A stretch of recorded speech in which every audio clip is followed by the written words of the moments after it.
Hai semua, kami dari UM Biotechnology Social Engagement Group kedua ingin menerangkan bab penjermaan 3 bagi pelajar-pelajar SMK Duma dalam video ini. Dalam bab ini ada 4 jenis penjermaan basic iaitu translasi, pandolan, putaran dan pembesaran. Bagi translasi ialah pergerakan secara mengufuk iaitu ke kiri atau kanan dan melengkung iaitu ke atas atau bawah dari tempat asalnya. Seterusnya ialah pandolan. Perkara yang penting ialah faksi pandolan. Ia sebagai satu cermin untuk refleksi bagi objek. Objek akan dipantul menjadi imej di sebelah faksi pandolan dengan jarak yang sama. Seterusnya ialah putaran. Putaran adalah imej putar dari objek mengikut putar arah jam atau anti arah jam berasaskan pusat asalan. Seterusnya ialah pembesaran. Semua titik objek bergerak dari pusat pembesaran mengikut nisbah atau faktor skala tertentu. Faktor skala iaitu K ialah panjang imej bagi dengan panjang objek. Luas imej pula ialah K square darab dengan luas objek. Yang ini semua kita sudah belajar semasa Form 3, cuma untuk refresh saja. Sekarang saya akan terangkan tentang gabungan dua penjermaan yang diajarkan semasa Form 5. Perkara yang penting ialah jika ada dua penjermaan A dengan B, B adalah penjermaan B diikuti dengan A. Jadi kami perlulah mula dari penjermaan A dulu, selepasnya baru B. A square ialah kita perlu buat penjermaan A dua kali. Okey, sekarang kita mula dengan soalan 1. Dalam soalan 1A ada 4 basic penjermaan di soalan Roman 1 sampai 4. Bagi soalan 1, penjermaan F ialah pantulan pada garis X sama dengan 1.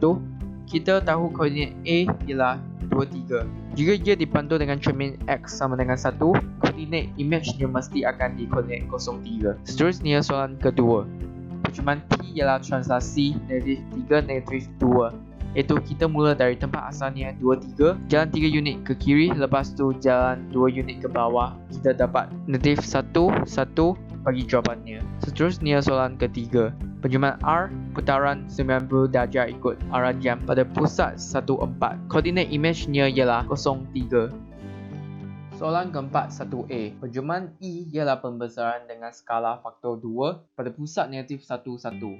Kita perlu cari koordinat bagi imejnya dalam soalan ini. Mulanya kita perlu menganggap titik pusat sampai A adalah garisan hipotenus bagi satu segi 3 kerja sebagai objek. Garisan lurusnya adalah 3 unit. Kita guna 3 darab dengan 2 dapat jarak lurus bagi imejnya iaitu 6 unit. Lepas tu kita panjangkan garisan hipotenus tersebut, kita nampak satu segitiga yang besar.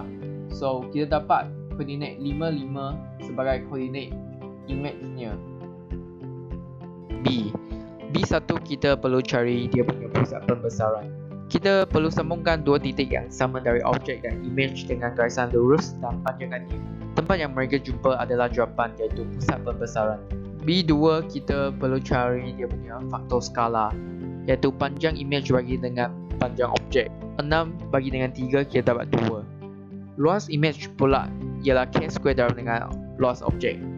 So 2 square darab dengan 16 kita dapat 64 unit square bagi jawapannya. Soalan C tentang putaran. Kita perlu cari pusat putaran bagi soalan ini. Kaedah yang digunakan ialah garisan perpendicular bisector. Proses diperlukan. Mulanya kita perlu cari dua titik yang sama dari objek dan imej.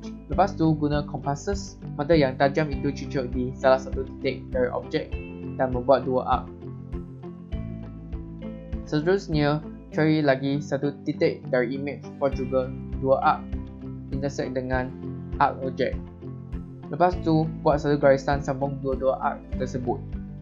Ulangkan satu kali untuk titik yang lain tapi sama bagi objek dengan imej. Intersection dari dua garisan itu adalah pusat putaran bagi jawapannya iaitu 87. Dalam soal ini kita telah diberi 3 jenis penjermaan yang berbeza iaitu penjermaan Z, K dan M. Kita sudah tahu penjermaan J merupakan pantulan pada garis lurus X sama dengan D dan kita sudah diberi titik objek dan titik imej. Untuk dapatkan nilai D, kita kena tambahkan 5 dan 15 dan bagi dengan 2. Kita akan dapat X sama dengan 10. dan X sama dengan D, X sama dengan 10, therefore D sama dengan 10. Soal ini agak senang karena dia melibatkan penjelmaan M, yaitu translasi. So, translasi ini ialah negatif 19. Ini bermaksud dari titik 11, ia akan bergerak ke kiri 1 unit dan bergerak ke atas 9 unit. Dan jawapannya ini. Okay, soal ini penjelmaan MK bermaksud kita perlu melakukan penjelmaan K dahulu sebelum melakukan penjelmaan M. Yang pertama, kita akan melakukan penjelmaan K, yaitu putaran lawan arah jam 90 darjah.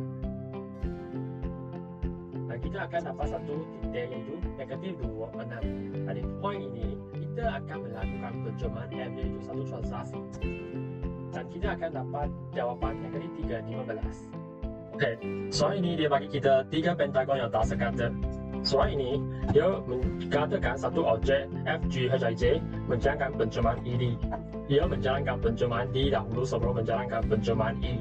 Kita tahu penjelmaan D ialah satu pantulan. Untuk huraikan pantulan, kita kena ada pasti pantulan.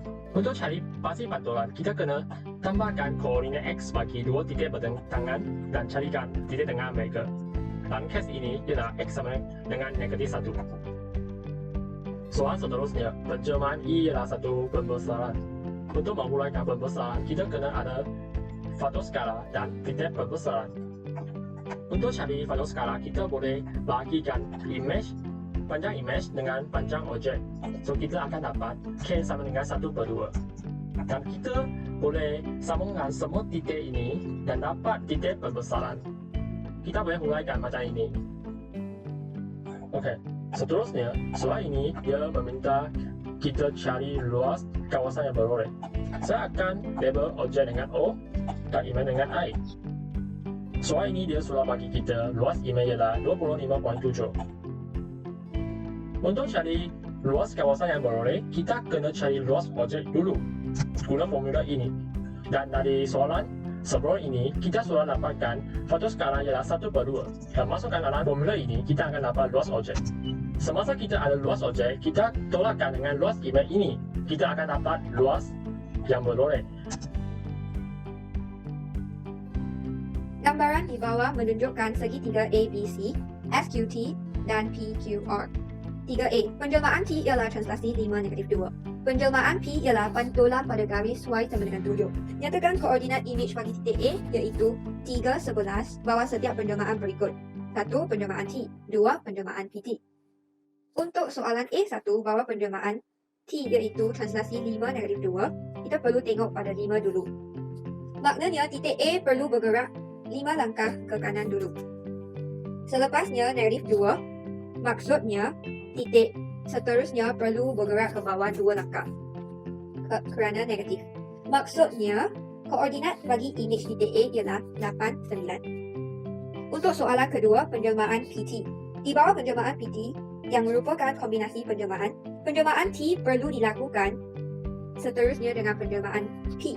Seperti apa yang telah diselesaikan tadi, koordinat titik A selepas penjelmaan T ialah 8, 9. Dari sini penjelmaan P iaitu pantulan pada garis Y sama dengan 7 dilakukan. So kita boleh lukis paksi pantulan tersebut pada raja. Sentiasa ingat, jarak di antara objek ke paksi pantulan mesti sama dengan jarak di antara imej ke paksi pantulan. Jadi koordinat titik A di bawah penjelmaan PT ialah 8, 5. Untuk soalan B1, PQR adalah imej segitiga ABC bawah penjelmaan MN. Terangkan penjelmaan N dan penjelmaan M dengan penuh. Kita boleh tengok pada raja, segitiga ABC mempunyai saiz dan kedudukan yang berbeza dengan imejnya. Segitiga ABC yang awalnya melintang menjadi menegak. Jadi kita boleh tahu dia berputar sama ada lawan arah jam ataupun ikut arah jam. Tapi kalau ia berputar ikut arah jam, segitiga ABC akan menjadi terbalik macam ini. Oleh itu, penjelmaan N merupakan putaran berlawanan arah jam 90 darjah pada titik B dengan koordinat 5, 10. Selain itu, ini jelas menunjukkan penjelmaan yang seterusnya, penjelmaan N merupakan pembesaran. Kita harus cari pusat pembesaran dengan membuat garisan yang sambungkan titik yang sama pada imej dan objek. Buat 2 garisan. Lepas tu, titik persimpangan itu merupakan pusat pembesaran.